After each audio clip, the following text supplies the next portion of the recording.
Assalamualaikum warahmatullahi wabarakatuh. Tepangkeun wastapun Saskia Fitri Parida di kelas 10 MIPA genep bade ngadongeng anu judulna Sasakala Japati Sukuna Beureum. Zaman baheula sato anu panggagahna teh hayang kabeh sato sarieun sabab jabati gagah teh bisa hibar deui.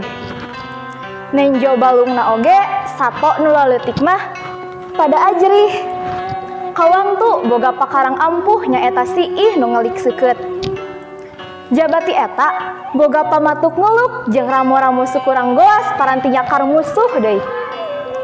Kulantaran kitu kabeh sato di kalangan bangsa manuk mah aranut ka manehna. Unggal isuk rame kongkorengup kongkorengup bulu mayangna gugurilapan katojo ku panon poe nu kalek neletek. Payus tegap karupa makuta nu nyengcle dina sirahna nambah sieup sari kadirina nu jadi tameng nagara. Ngan hanjakal boga sifat angkuh jeung sombong. Teu kaop batur boga salah taratunya tanya heula sok langsung jebred bae dibintihan. Nganda tar aya ieu nu wani ngalawan ku sabab sieun tea. Dina hiji waktu manehna ngaronda ka tapel wates nagara. Kitu bae gawena teh kakalayangan. Panonna buringgas nyidik-nyidik ka unggal juru bisi aya musuh nu ngadodoho. Utamana musuh bubuyutanana sakadang heulang. Ari nu matak sakadang heulang diusir ti nagara teh kulantaran manehna kedua digawe. Keur jongjong kakalayangan kareret ku juru panonna aya nu celak gugurilapan di luhureunana hihibran. Nafsuna mimiti naek ceuk jero hatena. Saha maklukna nu kumawani ngaluhuran aing? Teu sopan sia geus cumantaka.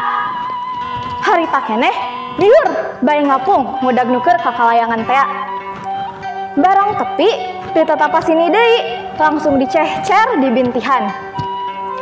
Atuh gepluk bae ragrag. Mana horeng eta teh manuk japati. Kulantaran japati maleutik teu kudu lamokot mandi ku getih. Sainya nama anu matak japati ngapungna luhur teh manehna kerurusuhan bawa parab keur anak-anakna nu masih keneh pada piyik. Hayang buru-buru tepi ka sayangna. Ngan sakadang hayam teu tanya heula ujug-ujug jebrod bae ngabintih manehna. Sakadang hayam nulak cangkeng ngarasa bangga geus ngelehkeun nu cumantaka. Manehna ngomong, "Karasa sia satu teu boga kasopanan, tah kitu buktina pokna bari najong."